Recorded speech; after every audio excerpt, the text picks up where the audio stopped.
Hello and welcome to Aware on the Air, presented by members and friends of Aware, the anti-war, anti-racism effort, a Champaign-Urbana peace group. I'm Carl Estabrook. We're recording this at midday on Tuesday, October 9, in the studios of Urbana Public Television. Our subject is the wars the U.S. government is waging around the world and the racism we display to those we're killing, in accord with the Latin proverb, proprium humani ingeni est odissi cum laesaris. It's human nature to hate those you have injured. Today, the president is talking peace with North Korea and Russia, but American liberals and neocons within the administration are appalled that peace might break out because the profits of America's 1% depend upon the U.S. government's maintaining American economic control of the world. And the way they do it is by threats of war against Russia and China, their peer competitors, as they say in the foreign policy business. You may have noticed when Trump and the leader of North Korea talked peace in Singapore, defense stocks, as they're called, it means weapons makers, declined sharply. So the U.S. is today making war in Afghanistan, Iraq, Libya, Pakistan, Somalia, Syria, and Yemen, principally to control the flow of oil out of the Mideast and North Africa, which the U.S. uses as a weapon against its economic rivals from Germany to China. Thousands of U.S. troops are killing people in these countries, although most Americans are barely aware of it. More than 250,000 U.S. troops are stationed at 1,000 U.S. bases on foreign soil, most of them surrounding Russia and China. The 70,000 members of the U.S. Special Operations Command are active in 3/4 of the countries of the world. Their activities include kidnapping, we call it rendition, torture, and murder.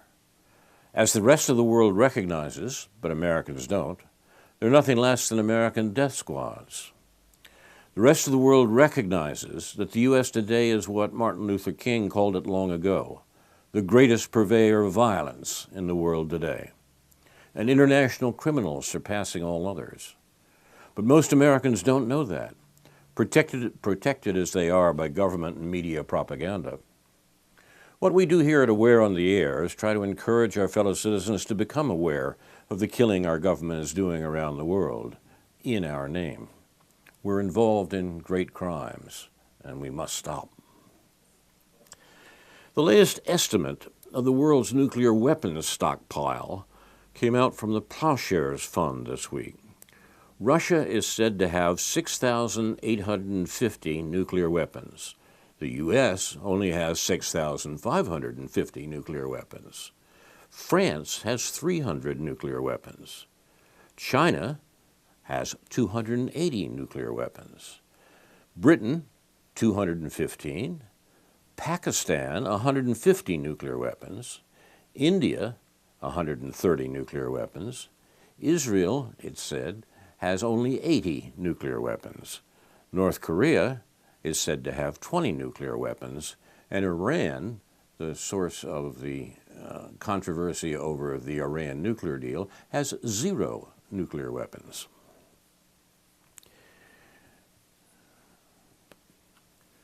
This week in 2001, the U.S. began to bomb Afghanistan following the 9/11 attacks kicking off the war on terror, which continues today and has led to up to 2 million or more deaths so far, most of those killings by the United States. The situation that led to the American invasion of Afghanistan was purportedly a demand by the U.S. that Afghanistan turn over the supposed perpetrators of the 9/11 attacks to U.S. justice. The government of Afghanistan replied that it was willing to turn over the named perpetrators if they could see some evidence that they were indeed the perpetrators, and if they could be turned over to an international tribunal or a group of separate countries for trial. The U.S. refused both, didn't even answer both proposals, and immediately began bombing Afghanistan on this excuse of Afghanistan's not turning over the supposed perpetrators. In fact, the real interest remained as it had been since Zbigniew Brzezinski, the national security advisor, described it in the Carter administration, an attempt to to set off jihadist war in Afghanistan to give Russia a Vietnam of its own. The U.S. was never particularly concerned about Afghanistan, except as it played into the war provocations against Russia and China, which are the basis of American foreign policy since the Second World War.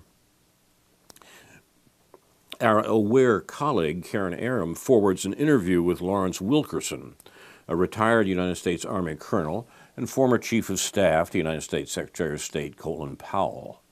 Since the end of his military career, Wilkerson has publicly criticized many aspects of the Iraq War, including his own preparation of Powell's presentation to the UN, the lies about Iraq's weapons of mass destruction, as well as other aspects of American policy in the Middle East. Wilkerson writes, one of the early indicators of the Trump administration's foreign and security policies would not be guided by Trump's own preferences, but by those of the supposed experts, globalists, neoconservatives, and assorted retreads from the George W. Bush administration, with whom Trump has unwisely surrounded himself, and this led to the announcement of a new strategy on Afghanistan in August 2017. It was neither new nor a strategy. President Trump allowed his publicly stated preference to get the hell out of Afghanistan, that's what he'd said during the campaign and before, to be overruled by guys with the short haircuts who want to stay in Afghanistan, in effect, forever, that is, the military. But why? What possible national interest could be advanced from a permanent American military presence in a godforsaken piece of real estate about as remote from the United States as it's possible to get while still staying on this planet? One answer was suggested by Colonel Lawrence Wilkerson, former Chief of Staff to Secretary of State Powell, in a conference in August of 2018. This is Wilkerson's description. Here is what the most powerful and most strategically oriented bureaucracy in our government, the military, has decided for Afghanistan. It's clear who's making the decisions. There are 3 strategic reasons we will be in Afghanistan, as we have been in Germany since World War II for a very long time, well beyond the almost 20 years we've been there to date. These reasons, let's be clear about what Wilkerson is saying, the 20 years that the U.S. had been involved in Afghanistan goes back to the Carter administration. These reasons have little to do with state building, little to do with the Taliban, or with any terrorist group that might be present. These things are ancillary to our real objectives, says Wilkerson. The first real objective is to have hard power directly near the Chinese Belt and Road Initiative in Central Asia. I think Wilkerson is one of the few people who saw clearly that that was the real purpose of the Afghanistan invasion. Wilkerson continued, asked Donald Rumsfeld how difficult it was, that was Bush's Secretary of Defense, how difficult it was to get major military forces into this extraordinarily difficult landlocked terrain in the fall of 2001. For that reason, we are not about to depart. Second, in Afghanistan, we are right next to the potentially most unstable nuclear stockpile on Earth, Pakistan's. We're not about to leave that either. This is more true than when Wilkerson said it because of the election of an undocile government in Afghanistan now. That is, they won't take their orders from Washington. Wilkerson continues, we want to be able to pounce on that stockpile in Pakistan very swiftly should it become a threat. Third, we want to be able to mount and cover with hard power, a phrase that Wilkerson seems to like, CIA operations in Xinjiang province, China's westernmost section. These would be operations aimed at using the some 20 million Uyghurs in that province to destabilize the government in Beijing should we suddenly find ourselves at war with that country. I will wager there are not a handful of our citizens who realizes that we, our military that is, plan to be in Afghanistan for the entire time we are considering for our grand strategy, and perhaps beyond. Close quote. Larry Wilkerson talking about the concerns about Afghanistan that had led to the invasion of that country by the United States in 2001.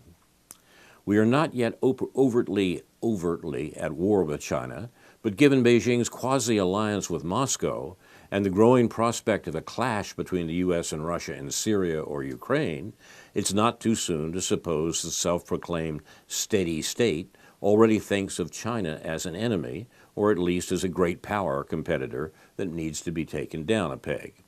Of particular importance, as noted by Wilkerson, is the Belt and Road Initiative, the centerpiece of a great Eurasian partnership, a key component of China's bid to become a military superpower as well as an economic one. Beijing's geographical weak link to Eurasian partnership is Xinjiang, which is the BRI's, the Belt and Road Initiative's logistics hub and China's gateway to the West towards Central Asia, Russia, and Europe. It also conveniently happens to be the home of restive Muslim ethnic Uyghurs. In short, Xinjiang is an ideal place for the CIA, according to Wilkerson, to give Beijing a hot foot and try to throw an impediment in the way of BRI, Belt and Road Initiative, and thus of Eurasian integration. We could expand on this for a while, and we have here before, but the way in which for more than a century the real fear of the American political establishment has been the economic unification of Eurasia under any power, Eastern or Western, and the overriding attempts to make sure that that didn't happen that has characterized American foreign policy.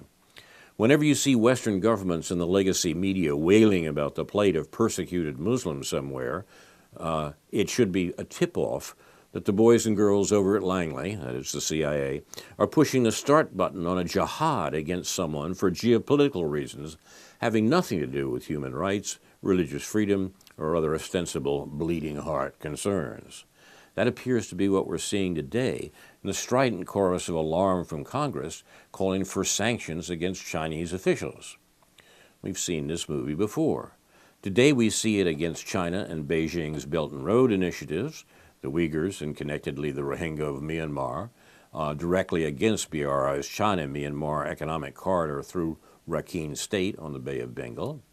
In the past, we saw it in Afghanistan against the USSR, and the Balkans on behalf of Bosnian Muslims and Kosovo Albanians against the Serbs. In the Caucasus on behalf of the Chechens against Russia.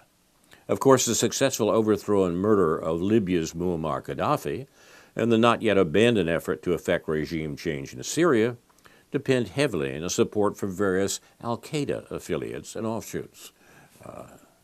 It's significant that in all of our post-Cold War military interventions, every one, except perhaps for Bill Clinton's invasion of Haiti, was ostensibly to free or rescue some suffering Muslims.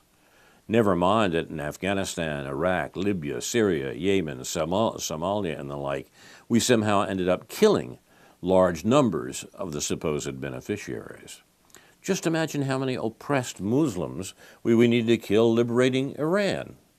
Meanwhile, as we continue to support the Saudi slaughter in Yemen, with the U.S. quasi-alliance with al-Qaeda there, there's nothing else to see here, folks. We've seen it all before. Recognizing these crocodile tears for what they are isn't to suggest that bad things aren't happening in Xinjiang. But based on past experience, it's reasonable to think that behind the fog of state-sponsored media propaganda, the reality is more complex and involves a substantial element of Western intelligence ginning up the jihadis against the Kafir Khan, the principal people of China, as we have against many other targets. As is the case with Myanmar, where the government's claim of actual jihad terrorism, including massacring Hindu villages, are dismissed out of hand, China's policy in Xinjiang is condemned without reference to the demonstrable reality of outside-supported attacks. Since the early 1990s, a number of terror incidents by the East Turkestan Islamic Movement, ETIM, also known as the Turkestan Islamic Party, killed several hundred people in China. ETIM is sanctioned by the UN as an al-Qaeda-aligned movement. 3 years ago, China decided to attack the problem at its roots. It prohibited Salafist Wahhabi Islamic practice, the theoretical background, the religious background to jihadism, which was only recently imported in the traditionally Sufi, different branch of Islam, into the traditionally Sufi regions, the Uyghur Muslim regions we've been talking about, and China tries to weed out any such ideology. It also fears the potential growth of an ethnic nationalist Turkic Uyghur movement, sponsored by Turkey, that could evolve into a separatist campaign. People who are susceptible to such ideologies will be put through a re-education training, which includes language lessons in Mandarin and general preparation for the job market. This may not be the way Western countries mishandle a radicalization problem, but is likely more efficient. There surely are aspects of the program that can be criticized, but to claim that these trainings happen in concentration camps and for nonsensical reasons is sheer propaganda. China is facing a very real problem. Further, Xinjiang province is larger than Great Britain, France, Spain, and Germany combined. The region is bigger, basically, than Western Europe. It is a mostly uninhabitable landscape of mountainous and desert terrain with a tiny population of some 24 million, of which only 45% are Muslim Uyghurs of Turkic ethnicity. It would be rather unimportant and a rather unimportant outer province of China were it not for the core of the new Silk Road connections. It's a vulnerable point. An established insurgency in the area could seriously interrupt the new strategic communication lines and put a monkey wrench in the Belt and Road Initiative. If that metaphor isn't too mixed, you see what I mean. It's the reason that the CIA is so interested in sparking revolt in this region, the same way the Carter administration was doing it in Afghanistan against Russia. Chinese strategists believe that the U.S., with the help of its Turkish, Saudi, and Pakistani friends, was and is behind the Islamic and ethnic radicalization of the Turkic population in the province. It is not by chance that Turkey transferred Uyghur jihadis from Xinjiang via Thailand to Syria to hone their fighting capabilities. There are people in Syria right now trying to overthrow the Syrian government. What the New York Times publishes about the Xinjiang re-education project and also offers the report in Mandarin will only confirm that suspicion. China is determined to end such interference. The fact is that the CIA and MI6 spooks love jihadis. They're very operational as well as expendable. Case in point are several thousand Chinese Uyghurs fighting with the al-Qaeda-led terrorists in Syria's Idlib province, where China's President Xi Jinping no doubt will help Syria's Bashar al-Assad and Russia's Vladimir Putin ensure as many of them as possible never make it back home. One inescapable irony is that the U.S. and other intelligence services likely sicking their terrorist hounds on China represent governments that worship at the absurd altar of diversity of strength, unlike the countries they're targeting. Unashamed of their identity and culture, the Han Chinese aren't buying it. As American nationalist Patrick Buchanan observes, consider China, which seeks this century to surpass America as the first power on earth. Does Xi Jinping, president of China, welcome a greater racial, ethnic, and cultural diversity within his country, as, say, Barack Obama does in ours? In his western province of Xinjiang, Xi has set up an archipelago of detention camps. Purpose: re-educate his country's Uyghurs and Kazakhs by purging them of their religious and tribal identities and making them and their children more like Han Chinese in allegiance to the Communist Party and Chinese nation. Xi fears the 10 million Uyghurs of Xinjiang, as an ethnic and religious minority, predominantly Muslim, wish to break away and establish an East Turkestan, a nation of their own out of China. He is probably correct. What China is doing is brutal. But what China is saying with its ruthless policy is that diversity, religious, racial, and culture, can break us apart as it did the USSR if it's sponsored by the Americans. And we are not going to let that happen. Do the Buddhists of Myanmar cherish the religious diversity that the Muslim Rohingya of Rakhine State bring to their country? If Donald Trump really were master of his own house, perhaps he could move forward on his pledge of an American first, national interest-based policy that finds common ground with countries like Russia and China we continue to treat as adversaries. The threat that Trump represented to the American political establishment was the threat of good relations with these countries, and that would prevent the encouragement of these separatist, often jihadist movements, as the U.S. had been doing at least since the Carter administration and the Russian invasion of Afghanistan. But as things stand now, Trump's nominal subordinates continue to do as they please, as though someone else occupied the Oval Office. Perhaps they anticipate that that will soon be the case. Trump has said repeatedly from the campaign on that the American adventures in Syria and Afghanistan should be wound up, and those troops should be brought home. But that runs so counter to the American foreign policy of the last administration and of the ones before it, that it's been effectively subverted by the deep state or permanent government in Washington, and Trump is revealed as what he is, probably the weakest American president since Calvin Coolidge. And the foreign policy, the belligerent foreign policy, the 8 wars of the Obama administration, the provocations of Russia and China, all of that continues as before, as if Trump weren't there. Trump is just a worthwhile whipping boy for the political establishment to insist that the policies remain the same and the belligerence against Eurasia continue. You're watching Where on the Air. Our remit is to talk about war and the wars the United States is conducting, planning, and provoking, things which are, of course, are verboten in the American media. There are problems of what the media present. There's a local one I want to talk about tonight. Over the years, in CU, there's been a series of what once called alternative publications. The surviving heir of that tradition now is the online magazine Smile Politely. I've been an occasional columnist for Smile Politely over the years under the title News from Neptune, but the editors have now refused to publish my latest offering, apparently because it passes beyond the limits of allowable political debate.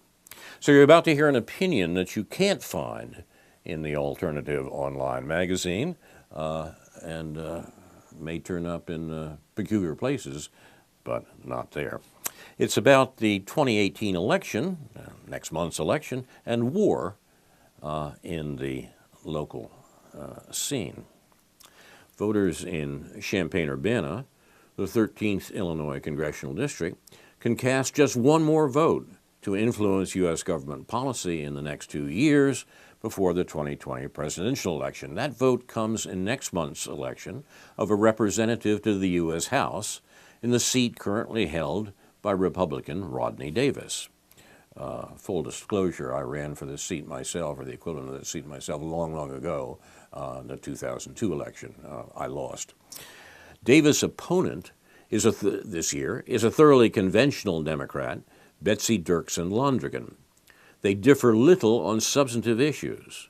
They generally agree on the neoliberal and neoconservative policies followed by all recent U.S. governments, Republican and Democrat alike, policies that have produced more war and accelerating inequality. Parenthetically, we might note that what made Trump president was his attack on those policies.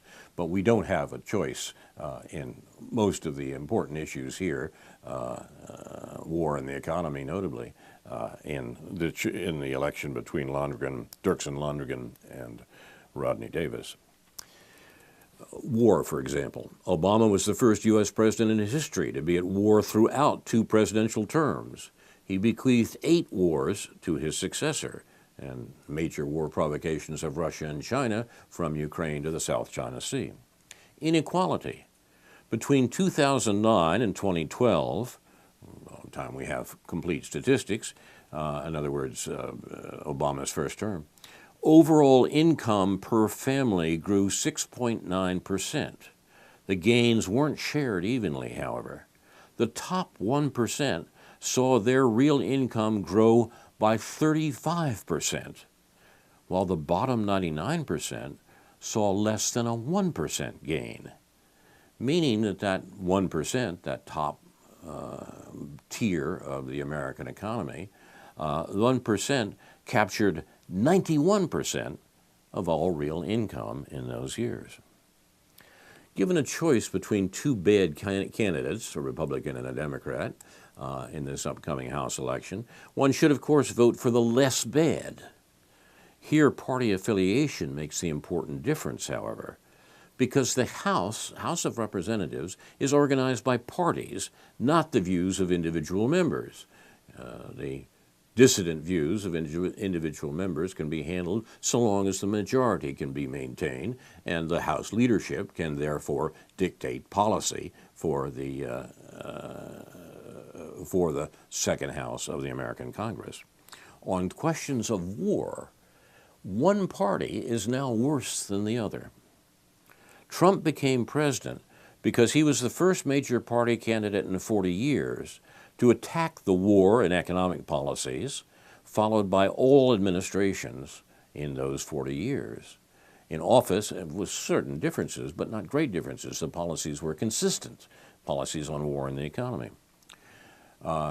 There is another issue here, of course, that in office, in part because of the people he's put in power, his administration has in fact reverted to those policies that he attacked in the campaign and still occasionally attacks when he says, we should bring all the troops home from Syria. That meant that the pro-war neocons, so frightened by what Trump presented himself as during the campaign, fled to the campaign of Hillary Clinton, a reliable warmonger, where they have stayed, and they have produced Russiagate, Mideast wars, and war provocations against Russia and China. These are the policies of the Obama administration, the Clinton Democrats, the intelligence community, euphemism for the CIA, NSA, and FBI, the neocons, mainstream media, notably the New York Times and the Washington Post, CNN, and the station a friend of mine calls MSDNC, and U.S. think tank land. The pro-war party in general dominates the American political establishment, and Trump, although he criticizes it, has in fact generally acquiesced to it. The pro-war party understood that Trump represented a palpable threat to them. Australian journalist and filmmaker John Pilger wrote before the election, quote, "The CIA has demanded Trump not be elected. Pentagon generals have demanded he not be elected. The pro-war New York Times, taking a breather from its relentless low-rent Putin smears, demands that he not be elected. Something is up. These tribunes of perpetual war are terrified that the multi-billion-dollar business of war, by which the United States maintains its economic dominance of the world, will be undermined if Trump does a deal with Russian President Putin than with China's President Xi Jinping. Their panic at the possibility of the world's great power talking peace, however unlikely, would be the blackest farce were the issues not so dire." Close quote.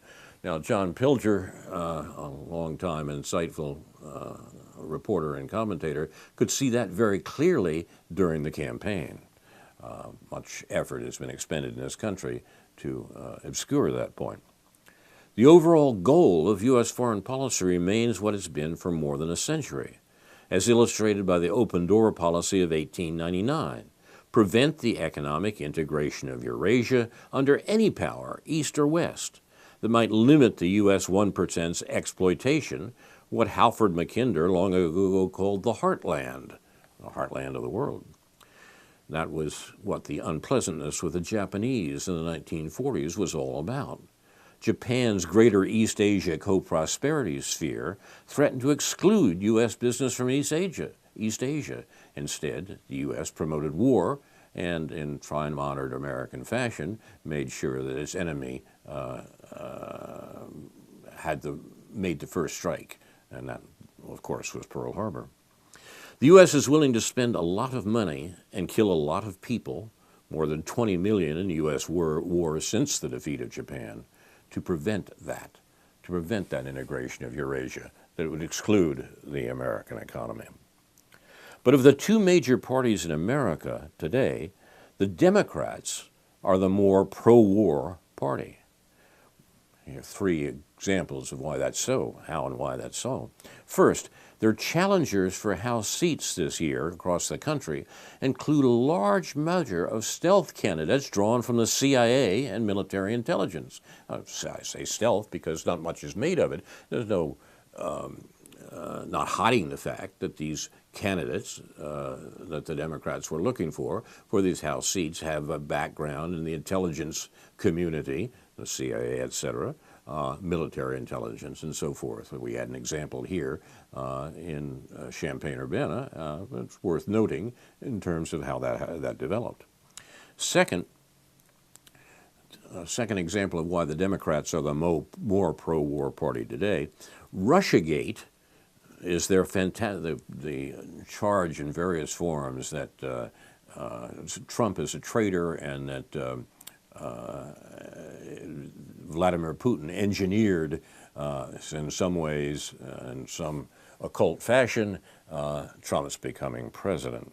Russiagate, the collusion that is being investigated at great expense by Mr. Mueller at the moment, is the fantastical attempt to ensure that Trump doesn't depart from the wars and increasing war provocations against Russia and China that characterized the Obama-Clinton administrations.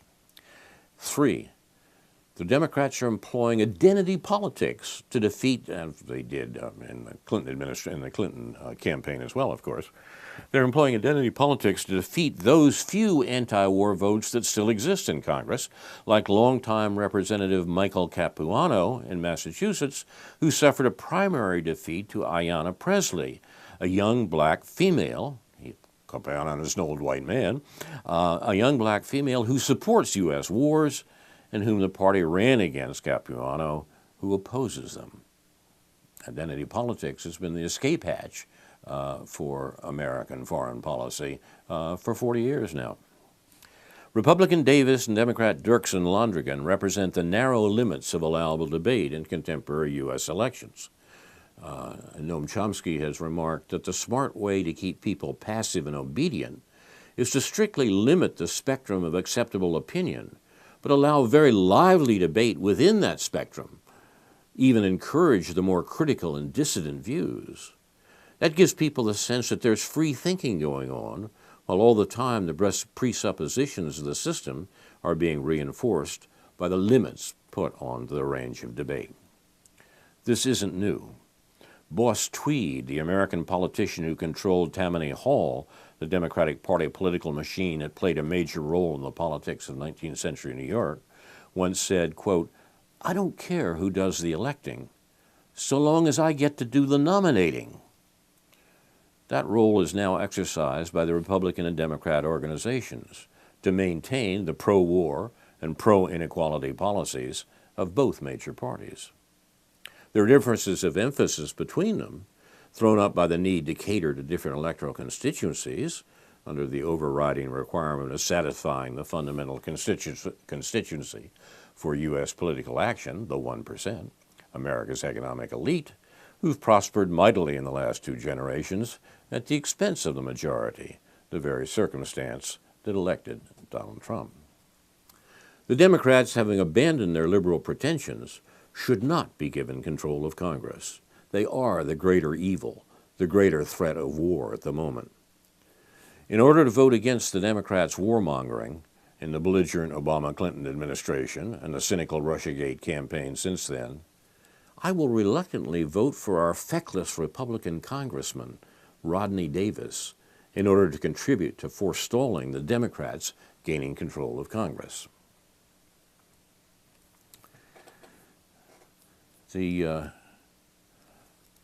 account of the war in this election that I have just recited was deemed unacceptable for publication in Smile Politely, for which I've written an occasional column for a number of years, by the editorial board of that publication. And it garnered a response from our sometime colleague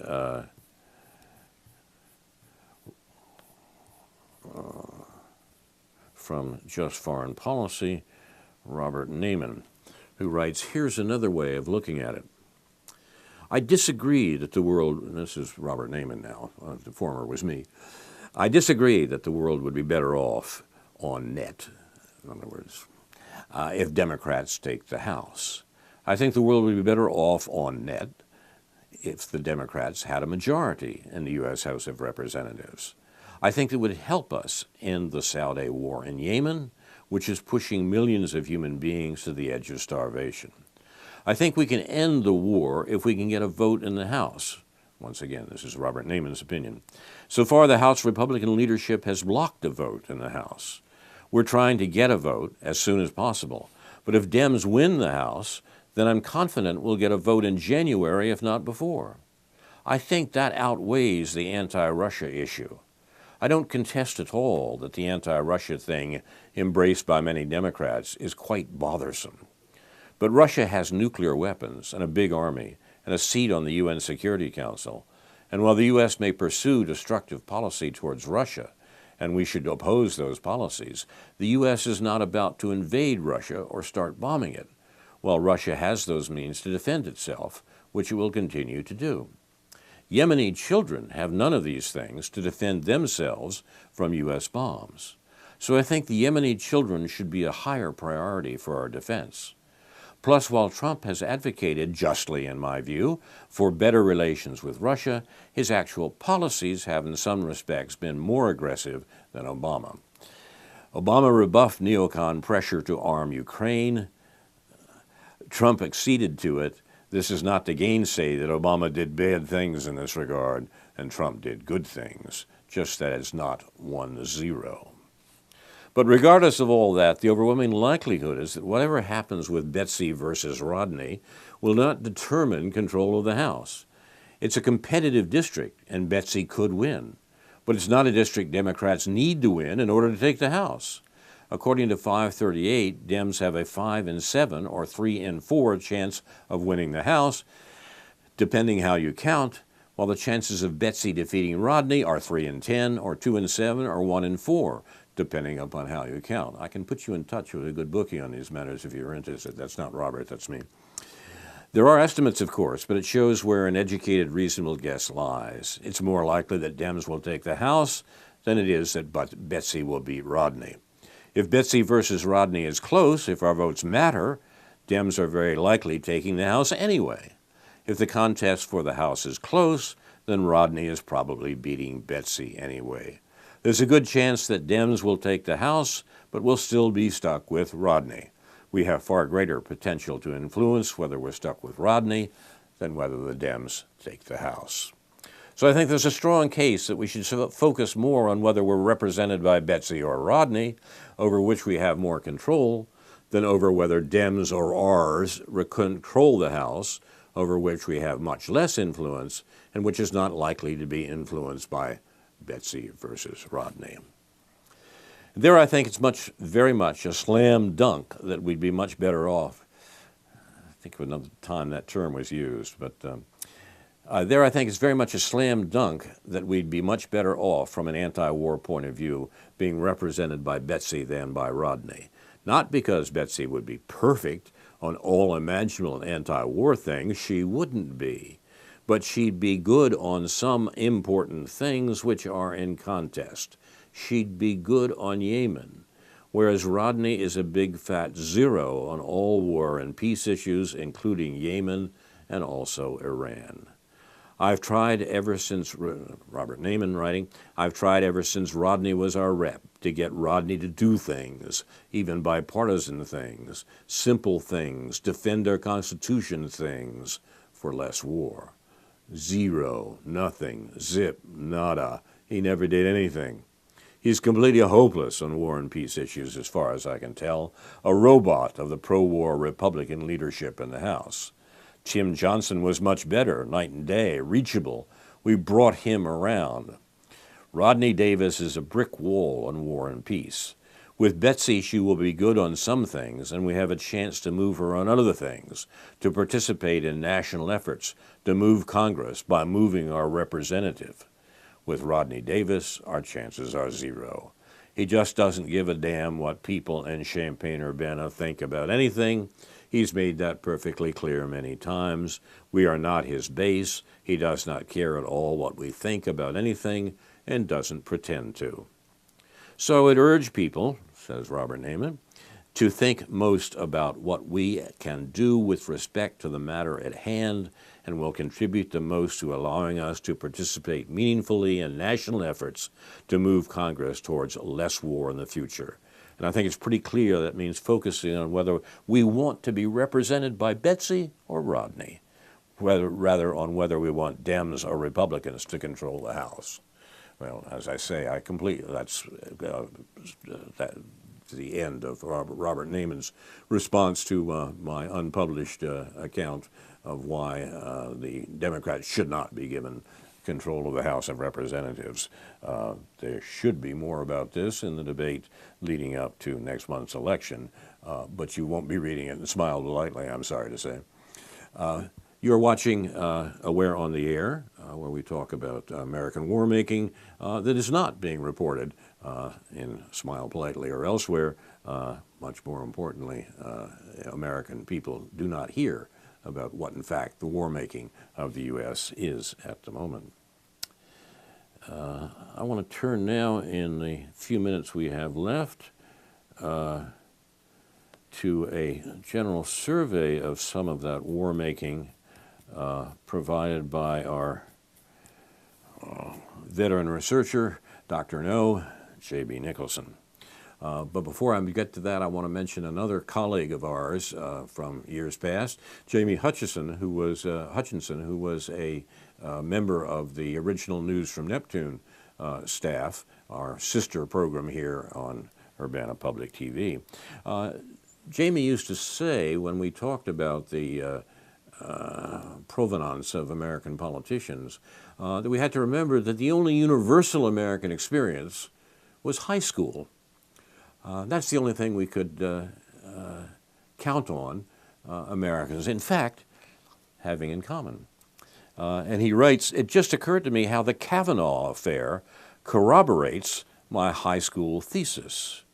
Something in the back of my mind," writes Jamie, "said it was Kurt Vonnegut as was the true source of this thesis, and Googling confirms it.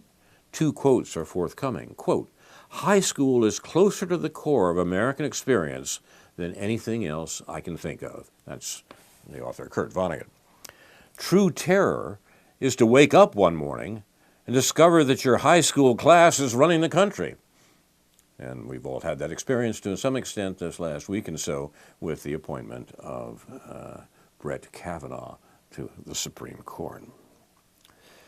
Some notes, mostly war notes, from Dr. No. First of all, the Congo. Tesla and Apple's push for more rare metals for computers, most notably cobalt and coltan, as well as gold and diamonds, fuel the deadliest conflict in the world since the Second World War. This is a good summary of the conflict in the Congo. From 1885 to 1908, King Leopold of Belgium's rule estimated 10 to 15 million Congolese killed. From 1908 to 1960, Belgium annexed the Congo. The Congolese fought by force, and Belgium exploited their land for copper and uranium, including the uranium used in the Manhattan Project, and dropped on Hiroshima and Nagasaki. In 1960, Patrice Lumumba won the first Congolese democratic elections. The U.S. and Belgium deposed Lumumba weeks after his election, and then President Eisenhower authorized the CIA to kill him. 1961, Lumumba was executed by firing squad at the personal order of President Eisenhower. From 1965 to 1997, U.S. and Belgium backed military dictator Mobutu Sese Seko. From 1998 to today, armies from Uganda and Rwanda invaded the Congo and fight a war estimating 6.9 million people dead so far in that war. The most recent Nobel Peace Prize laureates, Denis Mukwege from the Congo and Nadia Murad from Iraq, won, quote, for their efforts to end the use of sexual violence as a weapon of war and armed conflict. The interview with Kambale Musevuli is also very informative. I'll put the link to that on the Facebook page for Aware on the Air. Here Musevuli explains how Congolese resource exploitation has helped the U.S. military efforts in particular. He was asked, if you count King Leopold, Musevuli was asked, if you count King Leopold and Belgium's rule, it's been over a century that the people have been dying over colonization and war wrought by a battle for its resources. Why are Congo's minerals in such high demand? Musevuli answers, Congo's minerals are precious and also strategic. During King Leopold's rule, the rubber was used in the automobile industry. Same thing during World War II, the uranium was used for Hiroshima and Nagasaki. In the 1990s, the coltan was in the electronic devices like PlayStation and so on. Congo's minerals have always been essential in the military, aerospace, and electronic industry of the world, specifically the military of the United States. Now, speaking of debased war, Congo's cobalt is so essential. You cannot have a drone without Congo's cobalt. And the so-called green revolution of today, you cannot have an electric vehicle without Congo's cobalt. So Congo's minerals are really central to the development of the world. Unfortunately, Congo has not been in the aim of the Congolese. The configuration of the Congo as we know it today was really an outpost of Congo's exploitation of minerals, but not to give any control to the Congolese people. It's critical to point out that one of the few places you can read about this, by the way, is RT, the Russian BBC, so to speak, that covers these stories, which you cannot find in the American media. One of the commentators points out, I don't think Americans especially know that up to 7 million people have died in this war, and it doesn't have any end in sight. Every time they look at their phone or power up their vehicle, it's all thanks to death and destruction in the Congo, and people don't know about it. Certainly not 1 in 10 Americans know that a war that has killed 7 million people and that the U.S. has stood idly by for has been going on in Central Africa. Patrice Lumumba, one last note about him, the first legally elected prime minister of the Democratic Republic of the Congo, was assassinated 57 years ago, 17 January 1961. This heinous crime is a culmination of 2 interrelated assassination plots by American and Belgian governments, which used Congolese accomplices and a Belgian execution squad to carry out the deed. The author of the best book on the subject qualifies it as the most important assassination of the 20th century. The assassination's historical importance lies in a multitude of factors, the most pertinent being the global context in which it took place, its impact on Congolese politics since then, and Lumumba's overall legacy as a nationalist leader. You've been watching Aware on the Air. We have it is presented by members and friends of AWARE, the anti-war, anti-racism effort of Champaign-Urbana, a local peace group, and recorded in the studios of Urbana Public Television on October 9th in the 42nd week of 2018. That's wrong. It's the 41st week, I think.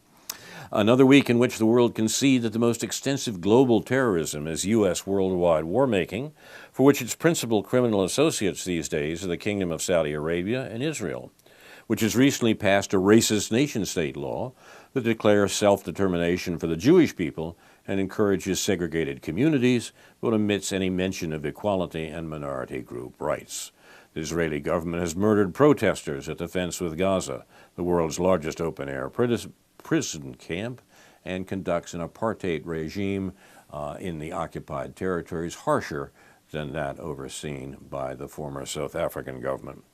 U.S. supports that primarily because Israel is a stationary U.S. aircraft carrier for the U.S. control of Mideast energy, gas, and oil, a weapon against U.S. economic rivals from Germany to China. On this show, we concentrate on the shamefully underreported news of U.S. war-making, but we have a sibling show, as it were, that I've mentioned already, News from Neptune, recorded at UPTV, Urbana Public Television, on Fridays, that has a broader remit. Our show is produced and directed by Jason. A note about News from Neptune. Our last week's show was News from Neptune number 396, a Phoebe farce edition, in honor of the FBI's investigation of the new Supreme Court justice. It's a link on the Facebook page for Aware of Champaign-Urbana, Illinois, will take you to News from Neptune. Our show is produced and directed by Jason Liggett and Crofton Coleman, thanks to whom this program and others like it will be available on YouTube and archive.org. There's an open and AWARE meeting this coming Sunday, 5 to 6 p.m. at Hammerhead Coffee, University Avenue and Wright Street, on the northwest edge of the campus. That's Sunday, 5 to 6 p.m. AWARE's regular monthly anti-war demonstration was held last Saturday in the rain by a few hardy AWARists. Our thanks to them. You're invited to join us in this demonstration against the U.S. ongoing wars. And AWARE will also have a table at the Lincoln Square Farmers Market on the second and fourth Saturdays of the month. Come by and talk about what can't be talked about on the evening news, or published apparently in Smile Politely, America's war-making around the world. Finally, AWARE honors those who reveal the crimes of the U.S. government, which the rest of the world knows about but Americans don't. Assange, Manning, Snowden, and others are truth-tellers persecuted by the U.S. government, and including particularly our liberal Democrat Senator Durbin, a shill for the Russiagate propaganda and the attacks on WikiLeaks. He's another good reason to vote Republican in November. This is Carl Estabrook for the members and friends of AWARE, the anti-war, anti-racism effort of Champaign-Urbana, saying in the words of the late broadcaster Edward R. Murrow, good night and good luck.